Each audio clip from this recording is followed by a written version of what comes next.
एक चूड़ियां बेचने वाली को मुझसे प्यार हो गया। उसकी क्या कमाल मोहब्बत थी।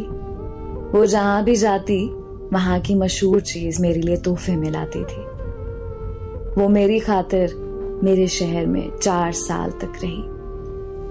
रोजाना मेरी मिन्नतें करती और रोती रहती थी। कहती होती थी कि मेरे नाल शादी कर ले। मेरे लगातार इनकार पर वो वापस अपने आबाई गांव झंग चली गई। कुछ अरसे बाद मैं अपने दोस्तों के साथ बाहू सुल्तान के मजार पर गया।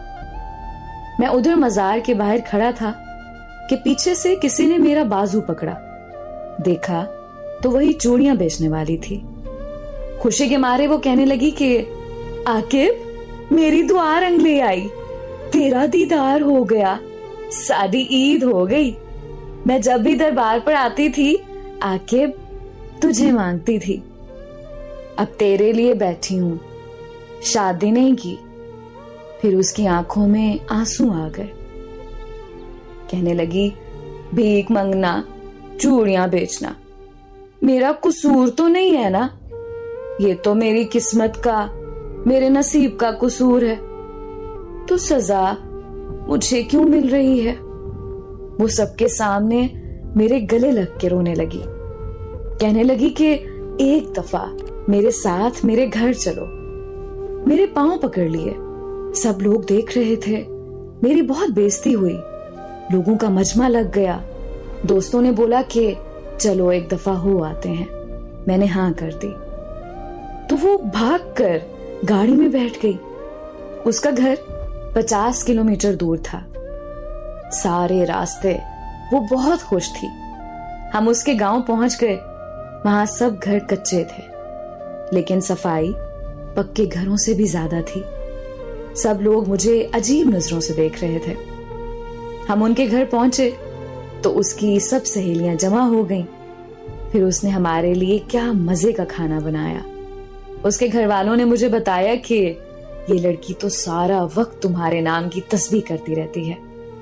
और फिर जब हम वापस आने लगे तो उसकी आंखों से आंसू नहीं रुक रहे थे।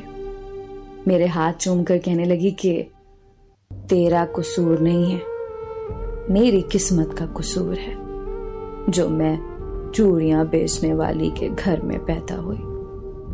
बड़ी मुश्किल से हम सब ने उसे चुप कराया और फिर हम वापसी के लिए निकल आए। मैं कार के शीशे में से देख रहा था कि वो तब तक देखती रही जब तक हमारी गाड़ी उसकी नजरों से दूर नहीं हुई। वो हमारी आखिरी मुलाकात थी। फिर एक दिन मेरा उससे मिलने को दिल किया तो मैं उसके गांव चला गया। उसके घर वालों ने बताया कि तुम्हारे जाने के बाद वो बहुत बीमार रहने लगी थी। खाना पीना हंसना सब छोड़ गई थी और एक दिन उसकी मौत हो गई। मुझे उससे मोहब्बत तो नहीं थी, पर मैं आज भी उसे रोज याद करता हूँ और हर साल ईद के दिन उसकी कब्र पर जाता हूँ। तेरे बाद नजर नहीं आती मुझे कोई मंजिल।